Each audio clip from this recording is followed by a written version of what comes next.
Leingak na Lamphelpat kannaba paikhatliba thabak thouram sing Chief Minister N Biren na luchingba tim amana ngasi yengshinkhre Reds dragging limited na dragging gi thabak thouram sing paikhatliba ado Chief Minister N Biren na hakthengna na yengshinba chatpa aduda Works Minister Govindas Konthongzam Water Resources Minister Awangbong Yumai IPR Minister Dr. Sapam Ranjan, Education Minister Thongaujam Basanta Kumar, Transport Minister Kasim Basum, Moirang ACG MLA Thongam Sante, Nauria Pakang Lakpa ACG MLA SKV, Lamlai ACG MLA Kets Ibomcha, Thangwaiban ACG MLA Kes Joy Kishan Amadi Water Resources Department gi official Kayasu Sarugake. Ningsing Bayabadi, Haukiba October Thagitang Tarukta, Rejuvenation of Lamphelpat water body to elevate urban flooding gi.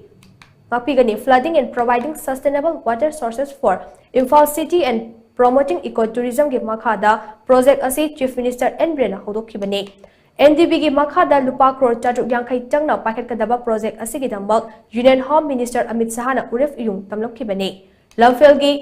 mamangda leiramba mahausa gi fibamda amuk hanjinnaba Manipur na Leingak na